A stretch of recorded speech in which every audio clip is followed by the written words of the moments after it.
Welcome to the Robert Half Legal Report, where we discuss current issues impacting the legal profession related to hiring, staff management, and more, with leading experts in the field. Robert Half Legal provides lawyers, paralegals, and support staff to law firms and corporate legal departments on a project and full-time basis. The Robert Half Legal Report is here on the Legal Talk Network.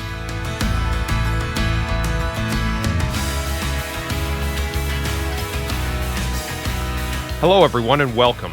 I'm Charles Volkert, Senior District President of Robert Half Legal and the host of our program.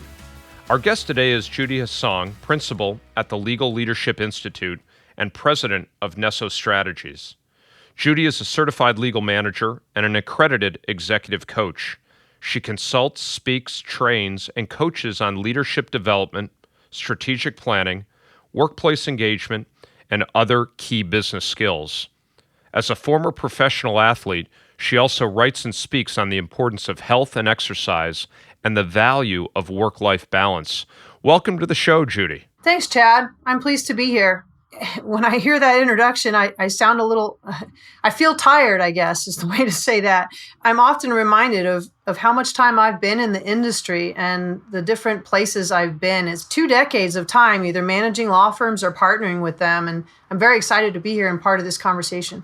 Well, time does fly when we're having a good time, Judy. And again, thanks for joining me today. I know our audience is going to look forward to your expertise and advice as we move through the show. You know, today we're going to be discussing legal staff retention, why law firms and legal departments are increasingly focused on this topic, the key factors that legal professionals value in their work environment, and strategies legal organizations are using to engage, motivate, and retain employees. We're going to also explore legal staffing options that help address rising workloads, reduce employee stress, and enhance long-term retention efforts.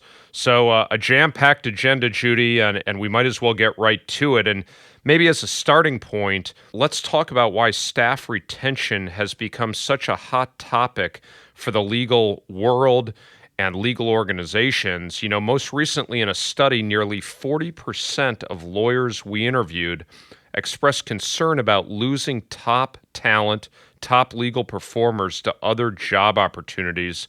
And more than 60% of the lawyers also reported it's challenging to find skilled legal professionals today. Judy, what circumstances are you seeing driving these concerns? Well, I think far and away the biggest one is generational. We have a lot of very experienced, very seasoned folks in the industry, and then we have a lot of folks who are just entering. And the folks in the middle are not as large of a community. And so I think one of the biggest drivers or the biggest causes of that kind of concern is simply we don't have enough experience out there. Couple that with, there are a few other things that play into that in my mind. One of them is there's really a trend towards specialization. And I mean, I think for a second at the staff level, even the evolution of the legal secretary, which was a conversation you and I had a really long time ago now, the demand for their level of expertise is so different now than it used to be. And then at the attorney level, where there's so much transition, either in the mergers and acquisitions or in the lateral movement, it really has created concern about retention. Yeah, I couldn't agree more. I know our clients, it's a constant topic and one we actually address with them when they're looking for talent. We sort of take a step back and say, what could the firm, what could you all have done to retain top talent? Because if we find you somebody that fits your need, it's really important to get out of the gate quickly with a retention program. And so with the increasing demand for particular legal expertise and knowledge, we certainly are seeing more aggressive, to your point, merger and acquisitions, recruiting tactics from one firm to another. We know from experience that losing key talent not only adversely affects client service, but also the productivity of the organization and law firm. And it can impact morale as well as prompting other staff members to explore opportunities. What are you seeing the biggest impacts are in the legal space when it comes to retention? Well, first, I want to acknowledge you're spot on with that it becomes a domino effect at some level. And In fact, I've had this conversation just in the last couple of weeks about how do we retain our talent once we lose one key player and whoever that is. And so it's really the loss of knowledge can immediately equate to loss of finance with respect to business and books of business. It also, I think, to your question, one of the most important steps is to really consider, are we doing anything in the space where, the word would be a stay interview or a check-in? Have we created a culture where people can speak up before they start looking for something else? If they're not feeling something's right where they are, how can they ask for support or growth or even training, which I know a lot of organizations consider a cost. I think that cost of training significantly outweighs the cost of replacing somebody who's a top talent. Well, I couldn't agree more. One of the interesting things that we see, Judy, in the marketplace right now is candidates coming to us saying, listen, I'm only getting an annual review or biannual review.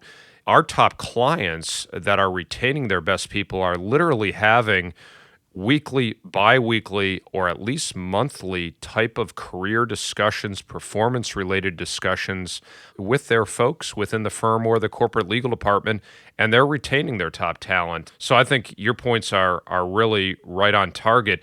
What factors beyond maybe more open communication or increased communication are you seeing from influencing retention within law firms or corporate legal departments? Well, I thank you.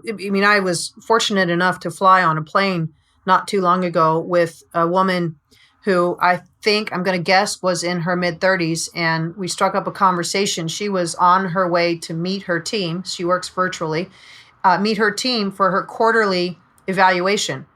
And she is a senior level executive with Google, and she credits her promotions and quick growth in the company to the ability of her team giving her feedback. One of the things that we have not done well in the legal industry is allow feedback to be 365, right? So I'll feedback on myself first, and then I'll look at all levels around me and receive it. And that transition has happened in the corporate sector much more readily. And it's an opportunity for law firms. Now, I know some of the mega firms are starting to consider how they can do this. I don't know anybody that's doing it right now, but I've certainly had conversations with some of them to say, how could we roll this out? What would it look like? So when we're talking about top talent, if we're talking about at the staff level, we have to figure out ways to keep them engaged. And there's no requirement for promotion to set goals. How do we go about creating a path for our people to grow their skills? And an easy one in my mind is an example about the evolution of the legal secretary. And now a lot of organizations, a lot of law firms are operating in teams, corporate departments too. And the evolution into a team environment requires different skills because we're really talking about someone who's been dedicated to serve 1, 2, 3 people, prioritize their work, and is rewarded on the success of that relationship. When we shift into teams, we're now talking about rewarding someone who can delegate to other teammates when they're overloaded and who can step up and take from other people when overloaded. That's not been the place in the law firm for a long time. So there's a huge amount of potential there to grow skills, to engage people differently, and to retain them because they're very actively learning. Of course, compensation matters. I'm kind of leaving that as a foregone conclusion. Maybe I shouldn't. But these other things that will help people continue to grow is going to keep their engagement. And what we know about our youngest generation in the workforce is that they're looking to grow. So let's keep teaching them. Well, I couldn't agree more, Judy, and that growth doesn't have to come in the title. I think a lot of folks often think that it does. A lot of the other things we hear are continued work flexible type options. And one of the things that we say is that doesn't mean work less. It just means work from wherever you are, whenever you can, to make sure you get the job done. And I think a lot of people say work flexible means working even more because you always have that mobile device on and it's hard to put it off. Right. we've seen that explosion recently of creating new policies for that flexible work stuff, right? Yeah, I'm with you. Right. So, I found it very interesting in a Nesso Strategies blog entitled Rubber Meet Road, Road Meet Rubber, which I loved. You noted that within a space of a few weeks, you'd had significantly more conversations about firms losing top talent than in any of the recent years leading up to that. And you discussed how workplace or office culture plays into employee satisfaction. Can you provide our listeners some deeper dive or additional insights into that article? Sure, and thanks for bringing that up. I will say, even since that was published, I've had a couple more conversations about what we're doing and how can we do it. And I'll make it short and simple. Culture is created by what you reward. So to me, it's either aspirational or perspirational, and maybe I get that from my athletic background. Am I sweating in it right now, or am I aspiring to do it? I can lay down at night and dream of having a championship ring of any sport ever. To actually get up and go do the work is a different thing.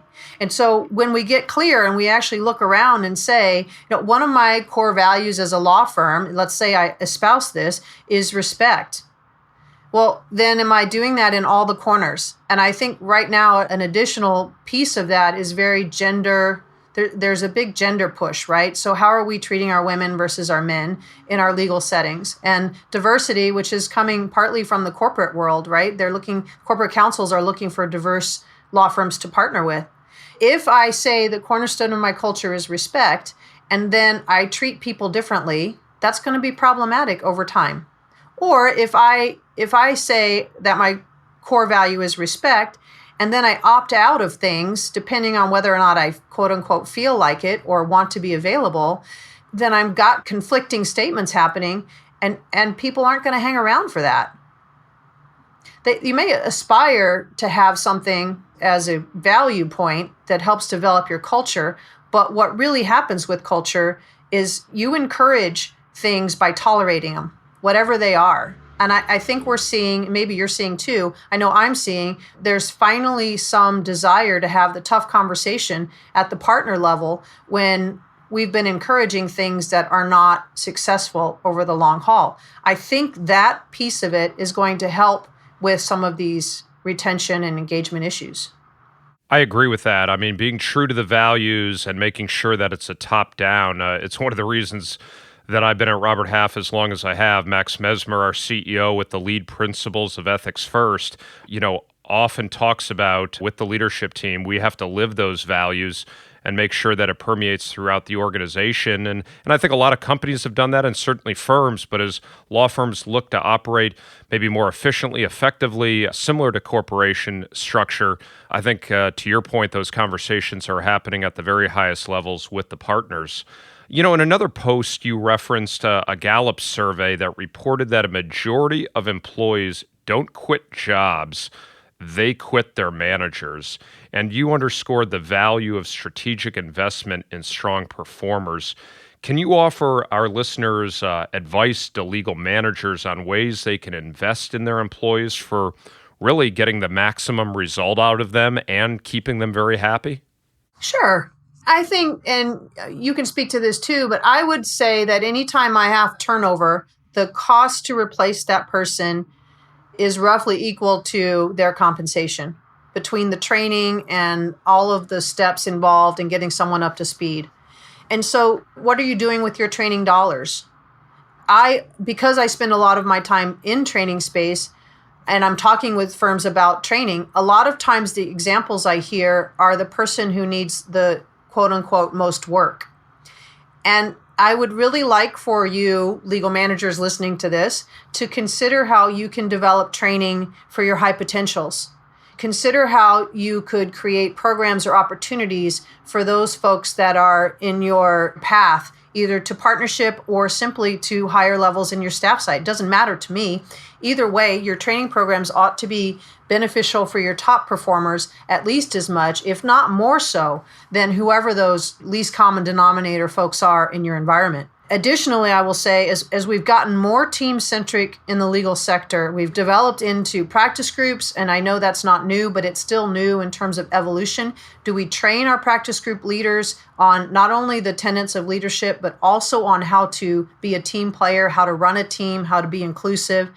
That piece of it, to me, feels like an opportunity area that would reap great benefits in bottom line efficiency and profits. Do we have ways to connect partner compensation to behavior? I know we like to tie it to client generation and to productivity in terms of billable hours, but can we also consider partner development? How are we creating the next generation before we get in a desperate situation with succession planning? And maybe even consider, what are these managerial skills? Are we focusing on how folks can become a pipeline to the management committee? I think all of these are opportunities that don't have to take away from the bottom line. They're an investment in the future and create a nice path for the firm's success overall.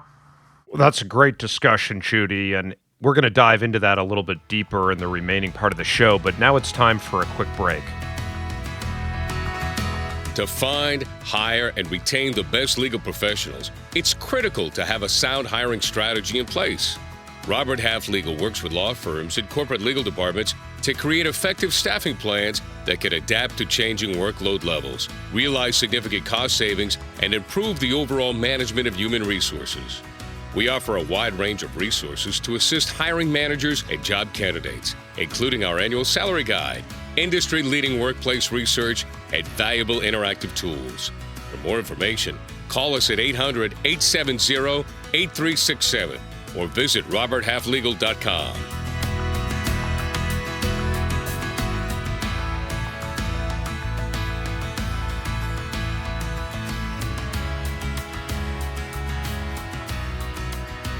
Welcome back to the Robert Half Legal Report. I'm Chad Volkert, and joining me today is Judy Hissong, a certified legal manager and president of Nesso Strategies.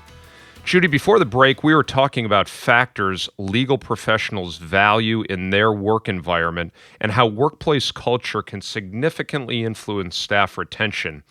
Can you suggest ways that legal organizations can use this knowledge to engage and motivate employees and strengthen their long-term retention of their employees? Well, I think one of the pivotal points, and we touched on this briefly with respect to the flexible work that's now happening in the world, one of the pivotal points is building trust. And especially if I'm not face-to-face with you, how do we create strategies that allow for face-to-face for trust to happen? An email that I send to you generates a tiny bit of trust. And if it has typos, it erodes that trust. If, however, you and I are on Skype face-to-face or any other platform where we actually can see each other's eyes, the nonverbal part of that grows significantly. So that's one element that we really need to think about, in my opinion. That's not adding anything to the bottom line expense-wise, or detracting from the bottom line, but it's definitely helping folks feel included and building trust with their employer that may not be on site with them. The next thing is to really be clear about what our culture is and walk it and talk it and breathe it and encourage it and carry it forward. That, to me, naturally means, do we have a good ascension plan? So succession planning is how I get out the door. Ascension planning is how I climb up, right? And we right now are so focused on succession planning, I think we're missing an opportunity to say, you young associate, here are the steps for you to get from A to B and B to C and so on, and build that into something that looks like a quarterly review, if not more frequently. Now, I say quarterly because I think that's a big step for people who are doing it annually. I would love for those conversations to be carved out and set aside, and monthly tracking of goals and measuring where we're going. That's much more of a corporate approach, and I realize the industry's not quite there yet, but I do think ultimately that's going to be beneficial. Now, I'll add to that by saying, how do we celebrate? How do we reward? And under the guise of having a healthy workplace, more and more folks are wanting ways to care for themselves. So celebrate with walks or have meetings that include walks. These all definitely create more motivation on a day-to-day basis, and people talk about it. Sit in a cafe and listen to people talk about where they work and why they love it. And what you're going to hear are things like, we have a wellness room, or we get to go work out, or we have a trainer, or we have a meditation cycle at certain times of the day. All of those things, I know some of them are pretty far-fetched for the legal industry, but they're coming. So when are you going to be ready for them? When are you going to embrace them? I think the last thing I want to be sure to point out is that notion of a stay interview. And what I really mean by that is, can I sit down with someone and talk about what's going well without having any documentation around it at all, simply to build trust, build relationship, determine employee satisfaction levels, and obtain information that can help me make the next initiative or connect the dots to another tactical move that the firm could do from a people perspective that would be more out of the box. Well, Judy, those are all great best practices, and I'm sure we've got the wheels turning in our listeners' heads on some of those out-of-the-box ideas, to your point, that are coming probably fast and furious to an office near all of us soon if they're not already there. I want to just back up. You mentioned that big word earlier in the discussion, compensation, and we certainly, right. And I don't want to necessarily gloss over that because it does remain a key motivating factor for legal professionals, and quite honestly, still one of the best lines of defense against losing talent, though it certainly has been, to some extent, minimized on the initial offer stage as they're looking at a lot of these other factors you're talking about. It's essential that legal organizations monitor salary trends and ensure that compensation practices really measure up to their other competing law firms or organizations, in particular in and around the hot, busy practice areas and the in-demand or the up-and-coming areas like data privacy and the continued growth of compliance and others. And it's certainly a good strategy to maintain salary levels that are quite honestly a bit higher than your competitors or offer other incentives, such as attractive bonus structure. I think the Robert Half Legal Salary Guide, which we publish annually, is an easy-to-use resource on legal compensation trends and lists salary ranges for more than 100 legal positions in the legal field. And while we're on the topic of compensation, in today's competitive hiring environment, we're seeing a lot of counteroffers, Judy. And is that something from a retention and a strategy perspective that you endorse? Not really. I'll back up and say, I think that the Robert Half Salary Guide is a fantastic resource, and folks should consider that as a starting point in their process. And then I want to go back to your question and say, when I simply counter money with money, I haven't really dealt with whatever's underneath that. And granted, sometimes it is money. Sometimes I really do need more money to do whatever with in my life. But the majority of the time, it's a temporary fix, and the person is still going to leave at some point. In fact, I was in conversation yesterday where a counteroffer had happened for retention, and it didn't keep the person. So then after the counteroffer was made, the real story came out of all of the things that had been in the way. And the firm ended up very frustrated because they had, they threw their hands in the air and said, I wished we had known, we would have, and off they went. So that's to me points back to the whole idea of having regular interactions that are more stay interview focused. Because, there's lots of things that happen when you offer. When I counter another firm's offer of you, generally you've already told some folks you've got the offer. You've already done some other things that now, if you actually stay, all the people around you are going to have a sense that I offered you more money, and everybody around you is going to have bad feelings toward the firm, towards you, toward whatever. And it may start actually the same cascading effect we talked about with exits, where other people start looking just to basically hold the firm for more money. So I don't think it's a very viable strategy, and I really don't think it's a good idea. I will say exit interviews become really important, because if truly it is about the money, then it's something worth knowing what sold them on the next place. That's just the competitive marketplace. So maybe I'm advocating for interviews on all sides now that I listen to myself, but that notion of really talking to people all along the way prevents money from being the only factor to change. Agree completely. I mean, the common theme that I keep hearing from you, Judy, and we see this as well with all of our recruiters and their discussions with clients and candidates, is more communication, the better, throughout the course of your entire career with an employee is going to, prevent the need for a counteroffer in many circumstances. And, many of the studies that we see within 6 to 12 months after accepting a counteroffer, that individual is no longer there in 80 to 90% of the cases. That's right. And that should say something both to the employee as well as the employer. So very good information. We consistently find in our research that long work days, obviously some of the pressures that go along with billable hours and managing client expectations are among the top stressors for legal professionals. Not only can stress impact productivity, it certainly can be a major factor, Judy, in an employee's decision to give notice. Can you make some suggestions to our audience on steps that legal organizations can take to reduce workplace stress and enhance morale? In listening to your comments, I think you hit on probably the biggest one, which is communication. If I feel like I understand what's happening in the firm, I'm less stressed, and I certainly am not running around looking for information that I don't have about what's going on. So I think that's a really basic one. We operate in a 24/7 world. So I think it's really important to be mindful of what you're doing with your email at night, how often you're logged in, and where's the delineation between personal time and professional time. I think inside these teams and groups that are now forming, it's really creating an environment where I can ask for help, and people are comfortable hearing that and knowing that they can chime in and do stuff and it doesn't mean anything. I think that's really important. And of course, there's the other side of me, that's the personal trainer in me that spends a lot of time talking about health and wellness. And again, I would encourage, how can you get breaks and get people into fresh air? And I know not every climate allows that, but as much as possible, that's a big one to reduce stress. Those are great and helpful strategies, I think, for all of us to keep in mind.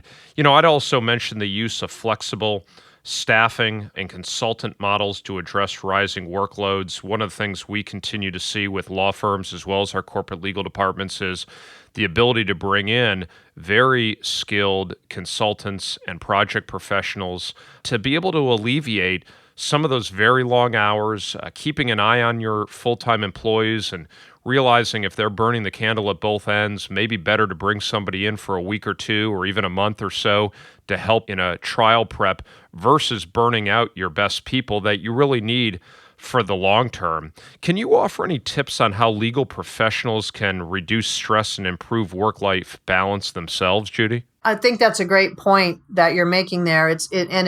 It's being comfortable communicating that, look, I need a break, or it's time for a break, or even if there is the opportunity to have some other help on a project, then stepping back a little bit in terms of what you're doing and how you're contributing. I also would say, have conversations about what flexible work arrangements mean. I think part of the fear of that environment is people don't know what to expect. They don't know that you're working when they don't see you. So being able to talk about that and understand that. I also think that there's some kind of inherent unspoken stress about, if you're an attorney in a law firm, you better be on a partner track or else. So I think it's time to start exploring what other kinds of positions exist. And corporate departments have done a pretty good job of this, in my opinion. Other basically just non-traditional lawyering, what would that look like? And to some degree, that project work is stepping in. I think there's more opportunity for that. And if I'm drilling down into the very personal level, let me just say very simply, move your body every day. Move it differently today than you did yesterday. Turn off your electronics at night at the same time. Save some time for you to just be before you go to sleep. Those are incredibly simple, and yet we struggle with them, all of us.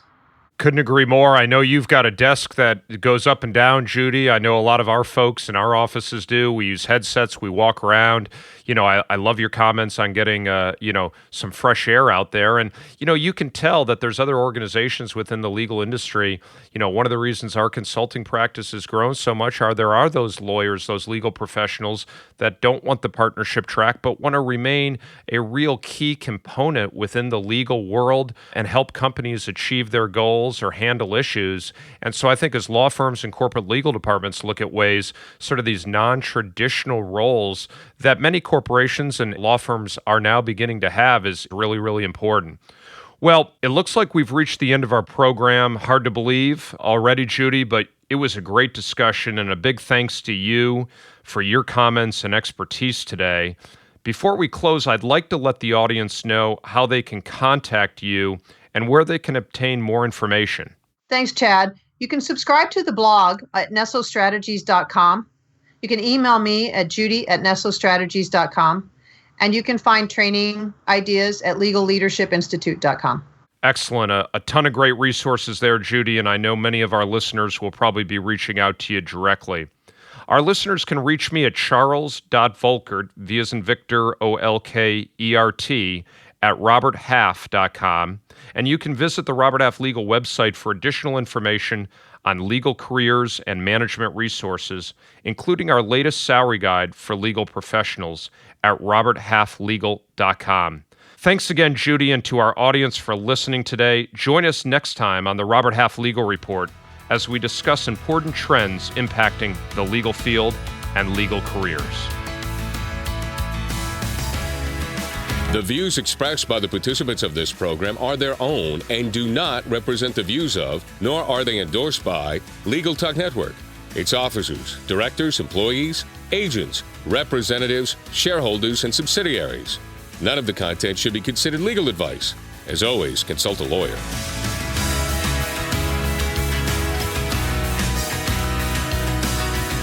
Thanks for listening to this podcast. Robert Half Legal connects the most highly skilled candidates with the best positions in the legal profession. Join us again for the latest information in the next edition of the Robert Half Legal Report here on the Legal Talk Network.